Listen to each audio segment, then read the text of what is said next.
اچھا مرزا صاحب نے ایک ڈونگ رچایا ہے، یہ میرے پاس ان کی حقیقت الوحی ہے، یہ 345 اور 46 ہے، یہ منحوس کتاب ہے، اس کو کھول کے کیا دیکھیں گے، سوا میں نے آپ کو بتا دیا ہے۔ اس میں کہتے ہیں ایک مرتبہ ہمارے لنگر میں مالی کمی ہو گئی، تو میں نے اللہ کی بارگاہ میں مال کے لیے درخواست کی، اچانک کیا دیکھا کہ ایک شخصیت آئی، میں سمجھتا ہوں وہ فرشتے کی طرح لگ رہا تھا، تو کو گیا فرشتہ تھا کیا تھا جو فرشتے لگنا تھا، تم نے تو اپنے گردا گرد سارے بے ایمان دیکھے ہوئے تھے، تجھے کیا پتا فرشتہ کیسے ہوتا ہے؟ کہتے ہیں میں نے اس سے آ کر کے میری جھولی میں پیسے ڈالنے شروع کر دیے، مراد ہی تیری نبوت کی پیسے تھا تو پھر کیا کرتا وہ؟ میں نے پوچھا آپ فرشتے ہیں؟ ان کا اس بارے میں کہ کس لیے پوچھتے ہو؟ ان کا آپ کا نام کیا؟ ان کا میں ہوں تو فرشتہ لیکن میرا نام ہے ٹیچی، جیسا وہ نبی ہے، اس کے اندر اس کا فوٹو بھی ہے، اگر آپ دیکھیں تو ممکن ہے 8 دن آپ کو کھانا نہ ملے، اس لیے دکھاتا نہیں۔ جس تاریخ مہاراجا رنجیت مرا ہے نا اس تاریخ یہ پیدا ہوئے ہیں، ایسا پتہ چلتی ہے اس کا الٹرنیٹیو ہے، شکل بھی ویسی، پگڑی بھی ویسی، سر تے پگڑ پنا وان دا، لگ تیرے تلوار کانی کھو دی، جس سے مہاراجا رنجیت کی تعریف تھی اسی سے اس کی بھی ہے۔ کہتا ہے پھر اس پر میرا ایک اعتراض ہے، وہ کیا؟ امام ثوری کے ایک روایت ہے نزول قرآن کے بارے میں، نزول وحی کے بارے میں، اور میرا خیال عام سوسائٹی سے آشنا بھی نہیں ہوگی، وہ یہ کہ امام ثوری جو ہیں وہ کہتے ہیں لم ینزل وحی الا بلغۃ عربیہ فترجم کل نبی لہم بلسانہم، کہ ہر وحی الہی جو خدا کی طرف سے آئی ہے وہ عربی زبان میں آئی ہے، آگے نبیوں نے اپنی بولیوں میں اس کا ترجمہ کیا ہے۔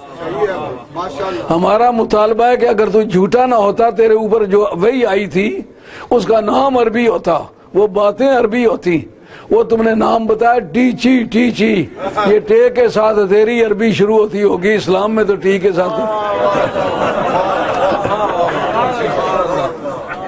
وہ عربی زبان میں کیوں ہوتی تھی؟ قاعدہ یہ ہے، یہ بات ذہن میں رکھو، عقائد کی بحث ہے یہ۔ تقریر میں تو آدمی ایسا ہوتا ہے نا، سمندر سے مچھلیاں پکڑ رہا ہوتا ہے، کوئی کئی طرح کی مچھلی اس کی کنڈی سے آ کے لگتی ہیں، تو تقریر میں تو مختلف مسائل بیان کرنے پڑ جاتے ہیں۔ عقیدے کا مسئلہ ہے کہ کیوں ہر نبی پر آنے والی وحی عربی میں آتی تھی، کیوں عربی میں آیا کرتی تھی؟ کہا جس کا ملک اس کی زبان۔ آپ دیکھتے ہیں کہ انگلستان میں کبھی رومن امپائر رہی ہے، جب رومنوں کی حکومت تھی تو بولی رومن تھی، جب ہندوستان میں گئے تو ہندوستان میں کوئی پوربی، کوئی پچھمی، کوئی کاٹھیا واڑی، کوئی ٹیمل، کوئی فارسی، کوئی عربی، کوئی ہندی، کوئی سندھی، کوئی ساگری، مختلف زبانیں بولی جاتی تھی۔ انگریزی میں کیوں دفتری کام سارے شروع ہو گئے؟ کہا جس کا ملک اس کی زبان۔ اور مغلوں کے زمانے میں یہ ساری زبانیں بولی جاتی تھی، ان کی اپنی زبان پرشین تھی، فارسی تھی، دفتروں کی زبان فارسی ہوگی۔ کہا میرے محبوب کی زبان عربی ہے، سارے نبی میرے مصطفیٰ کے ملک میں رہتے ہیں، سارے فرشتے میرے مصطفیٰ کے ملک میں رہتے ہیں، اے فرشتوں آپس میں باتیں کرو، عربی میں باتیں کرو، قبر میں کوئی جائے تو عربی میں اس سے سوال کرو، لوح محفوظ کی زبان عربی ہے۔ ہاں بات سمجھ آ رہی؟ قیامت کے میدان میں جو نظام عدل قائم ہوگا، اس نظام عدل میں زبان عربی ہوگی۔ اگر تو اللہ کا نبی ہوتا تو اس پر آنے والی وہی عربی میں ہوتی، وہ ٹیچی جو ہے، یہ مرزا جی کی پہلی وہی ہے، ایسی منحوس وہی کبھی سنی ہے آپ نے؟ ہمارا اس پر یہ اعتراض ہے کہ نبی جو ہوتے ہیں ان پر اللہ کی طرف سے جو وحی آتی ہے وہ عربی زبان میں آتی ہے۔ یہ بات امام جلال الدین سیوطی جن کا سن وفات 911 ہے، انہوں نے اپنی کتاب الاتقان فی علوم القرآن اس کے جلد اول میں 46 پر لکھی ہے۔ یعنی کوئی باتیں ایسی نہیں کروں گا جو کسی ریکارڈ میں آپ کو نہ مل سکے، آپ کو ضرورت پڑے تو آپ کتاب کھول کے دیکھیں ہے اس میں لکھی ہوئی کہ نہیں۔ یہ میری دیکھی ہوئی باتیں، مناظرے میں سنی ہوئی بات تو کوئی نہیں چلتی نا، یہ سب دیکھی ہوئی باتیں تھی، یہ 70-80 علماء کی موجودگی میں نے پیش کی. تو اللہ تعالیٰ میرا اور آپ کا خاتمہ سچے دین پر کرے. مرزا جی نے اپنے جھوٹا ہونے کے لیے کوئی اکی دکی بات نہیں چھوڑی، بلکہ جو لفظ بروز انہوں نے استعمال کیا، میں بروزی نبی ہوں. دیکھنا یہ اسلامی بولی ہے، اسلام کی بولی نہیں، یہ اسلام سے پہلے جادوگروں کی بولی تھی، کافروں کی بولی تھی. یہ تمہیں ورثے میں کس طرح ملی ہے؟ وراثت کے لیے تو کوئی رشتہ ہونا چاہیے، یا تو ان سے پیدا ہوا ہو یا وہ تجھ سے پیدا ہوئے ہوں، یا تو کافروں کی اولاد میں سے ہو یا تجھ سے کافر پیدا ہوئے ہوں. یہ بروز کا لفظ تم نے کیوں استعمال کیا؟ اس پر ہمارے فقہاء کی تحقیق یہ ہے، بروز اس بات کا نام ہے کسی کی باڈی پر، جیسے جن آ جاتا، اس لیے کوئی بزرگ آ جائے تو اس وقت وہ باتیں کرے تو یہ بلیو کیا جا سکتا ہے کہ یہ وہ بزرگ بول رہے ہیں یا وہ جو اس کی باڈی پر چھایا ہوا ہے. جیسا جن آتا ہے باتیں کرتا ہے، باتیں اس کی زبان میں کرتا ہے تو لوگ سمجھتے ہیں یہ جن نہیں بول رہا، یہ بندہ خود بول رہا ہے. کہ اس بروز کا فیصلہ پھر کس طرح کریں گے؟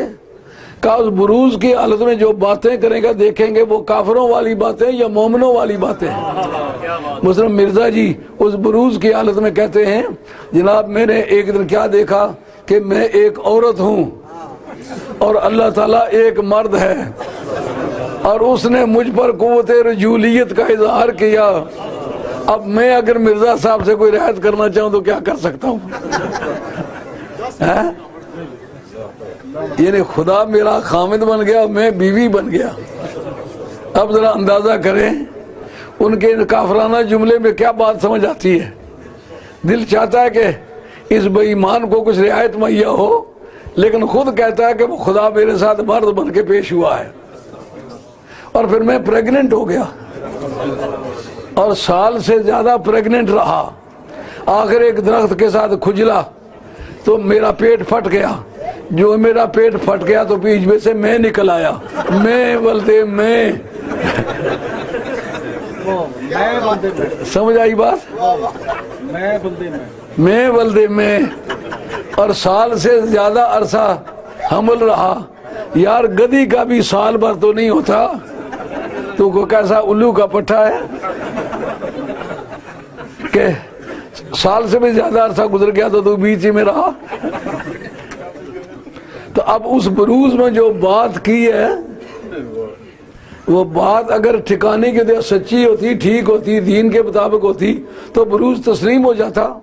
لیکن جب کافرانہ جملے بولے تو پھر بروز بھی کافرانہ ہوا نا. تو بروزی نبی کی تفسیر آج اتنی ساری کرتے ہیں، پھر انشاءاللہ کبھی زندہ رہے تو ذلی اور بروزی دونوں اصطلاحوں کا الگ الگ ترجمہ تفسیر کریں گے.